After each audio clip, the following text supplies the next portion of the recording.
In 1992, astronomer named Tim Beers was cataloguing old stars. Routine work. He wasn't looking for anything unusual. He pointed his telescope at a faint, unremarkable star in the constellation Libra, designation HD 140,283, logged its data, and moved on. Nobody paid much attention to it for almost 2 decades. Then, in 2013, a team of scientists ran the numbers properly with the best instruments humanity had ever built, and they got an answer that broke everything. The star was 14.46 billion years old. The universe is 13.8 billion years old. Read that again. The star is older than the universe it lives in. That's not a rounding error. That's not a calibration mistake. That's a gap of 660 million years, a span of time, longer than the entire existence of complex life on Earth. And this isn't some fringe calculation from a discredited journal. This is the Hubble Space Telescope. This is the most precise stellar age measurement ever attempted. This is peer-reviewed, replicated, and published in the Astrophysical Journal. And it says something that should be impossible. So either the star is lying, or the universe is. To understand why this matters, why this isn't just an interesting anomaly but a potential crack in the entire foundation of modern cosmology, you need to understand how we know how old anything is. Stars are not random.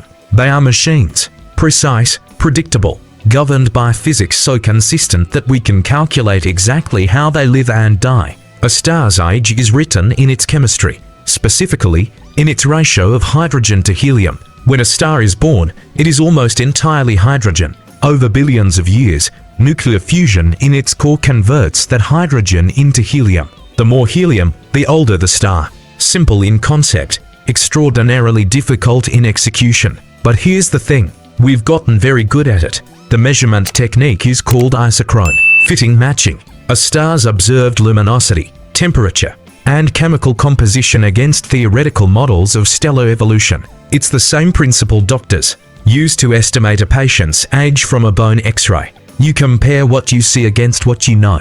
What we know says HD 140,283 should not exist. The star has another name. Astronomers call it the Methuselah Star, after the biblical patriarch said to have lived 969 years. It's a joke, and it isn't. HD 140,283 is a subgiant, a star in the late stages of its life, beginning to exhaust its hydrogen core. It sits roughly 190 light-years from Earth, which in astronomical terms is practically next door, close enough to study in extraordinary detail, close enough that there is no ambiguity about what we're looking at. What we're looking at is a first-generation star. It contains almost no metals. In astronomy, anything heavier than helium is called a metal. Carbon, oxygen, iron, all of it. And HD 140,283 has almost none. Its iron content is roughly 1,000th of our Sun's. That means it formed before the universe had time to build heavy elements,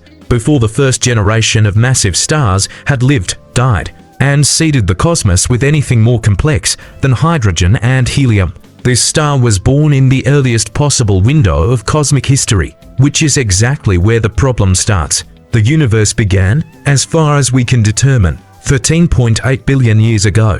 That number comes from 2 independent measurements that agree with extraordinary precision. The first is the cosmic microwave background, radiation, the afterglow of the Big Bang itself, still washing across the universe like the fading warmth of a fire long extinguished. The Planck satellite mapped it in extraordinary detail. The age it gives, 13.80 billion years. Error margin, plus or minus 20 million years. The second is the Hubble constant, the rate at which the universe is expanding. Measure how fast galaxies are flying apart. Run the expansion backwards, and you arrive at a single point. A beginning, the math says, 13.8 billion years ago. To completely different methods, to completely different instruments. Same answer, 13.8 billion years, not 14.5. So here is where we are. The universe has a confirmed age. The star has a confirmed age.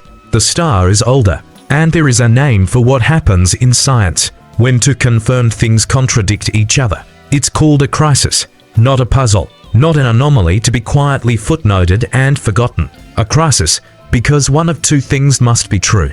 Either our model of stellar evolution is wrong, the very model we use to understand every star in every galaxy we have ever observed, or our model of cosmic history is wrong, the framework built on a century of physics, confirmed by dozens of independent measurements, that tells us when and how everything began. Both cannot be right, and yet both have been checked, rechecked, verified by people whose careers depend on finding the flaw. Nobody has found it. In 2014, Howard Bond at the Space Telescope Science Institute did something simple. He went back to the raw data, not to disprove the measurement, to stress test it, to find every possible source of error, and squeeze the number as hard as the physics would allow. He found one: the distance. When you calculate a star's age using isochrone fitting, the measurement is exquisitely sensitive to how far away the star is. Shift the distance estimate slightly, and the luminosity changes. Change the luminosity, and the age changes. It's not a flaw in the method, it's a mathematical reality. Distance is everything. Bond's revised estimate, 14.27 billion years, plus or minus 800 million years. The lower bound of that range, minus 13.47 billion years, sits just inside the age of the universe, barely by a margin thinner than the uncertainty itself. Problem solved. Not even close. Because here is what that calculation requires you to believe. It requires the star to have formed within the first 320 million years after the Big Bang. 320 million years. In cosmic terms, that is nothing. That is the first breath after the explosion. The universe at that age was not a place where stars formed easily. It was dense, hot, turbulent, a plasma fog only beginning to cool into anything resembling structure. For HD 140,000 to 183 to exist at all, the first stars had to ignite almost immediately, faster than our models of early cosmic structure predict, faster than the simulations show.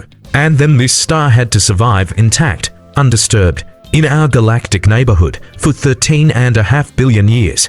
Every part of that chain is possible individually. Together, it is a story that strains credibility to its breaking point. And this is where it gets genuinely strange.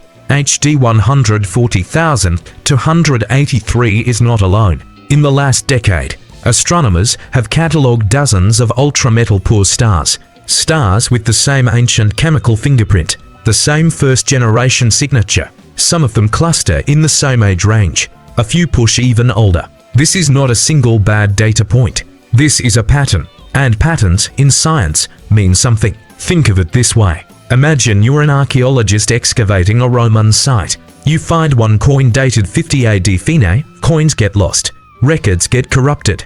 But then you find 30 coins from different locations across the site, all dated 50 AD at that point. You stop questioning the coins. You start questioning the history books. That is where cosmology is right now. There are three possible exits from this crisis.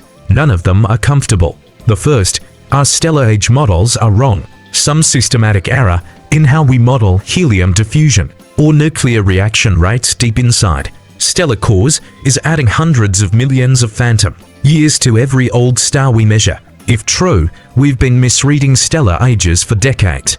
Every age estimate for every ancient star in every galaxy would need revision. The second, the Hubble constant is wrong. There is already a known tension in cosmology, the so-called Hubble tension, where different measurement methods give slightly different expansion rates. If the universe is expanding faster than we think, it is also younger than we think. That makes the star problem worse, not better. The third option is the one nobody wants to say out loud. The universe did not begin 13.8 billion years ago.